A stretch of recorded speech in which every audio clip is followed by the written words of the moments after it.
Hi, my name is Abby Weiniger, and I'm Sales Director here at Holdcraft Industries.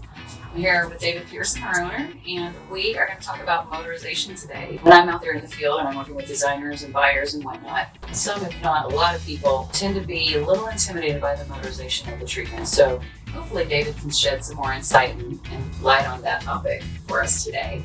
So knowing how complex motorization can be, how can we make this easier for the client? What we try to do is break this down between the power components and then the control components. So on the power side, there's 3 different ways to power a motorized road shade or a motorized drape. You can do that with batteries. Batteries have really evolved over the last 2 years. So you can have battery operated drapes or battery operated shades, and those batteries are going to last for about 6 months. They're not something that your engineering or maintenance personnel need to be worried about. They come with their own charging kits. They can charge in 3 to 4 hours.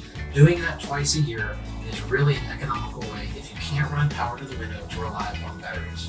If batteries aren't an option and you're a new build or you have the renovation budget to run electrical to that window, you can either do that with wires, and that would be a hardwired scenario where the end of our shade or the end of our drapery track literally has raw wires and we're connecting red to red and black to black and ground to ground.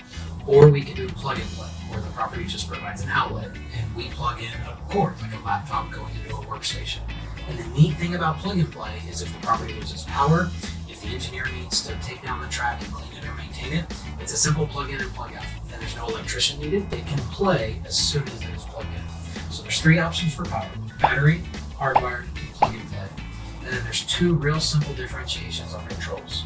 We can either do a wall switch, or in public areas, handheld remotes work really well. If it's a meeting room, if it's a lobby, you may want to have that engineer have that handheld remote so he can keep it behind desk. Power and controls are 2 simple ways to break down motorized treatments as you're thinking through those specifying. What if a designer wants to customize it a bit? You definitely have the ability to customize the switches. So the standard colors are khaki, white, and black. And we have the ability to customize the labels, the actual buttons that you press by areas. So we can put living room or dining room.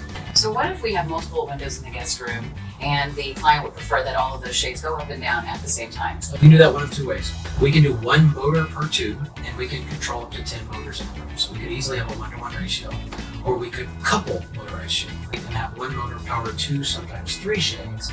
And then if there's dual shades, we get into the singles versus the doubles. The other thing we get asked a lot is how far do these remotes work? Typically within a 15-foot guest room, you're going to be absolutely fine. And in public areas, as long as you have a clean line of sight, 30 feet is going to be the range of these remotes working just fine. So you mentioned remote controls or wireless wall switch and also multiple shades in the room. What if there's a scenario of a dual shade where there's a sheer and a blackout? How do those work with regards to the remotes and how they're operated? Is it all on one remote? Do they have their own? Remotes work on what are called channels. Each motor has a specific frequency channel, and that talks to the individual remote. Now, a remote can have 5 different channels. So if we had 2 dual shades in the room, we'd have 4 motors and 4 shades. 1 wall switch can communicate on 4 different channels.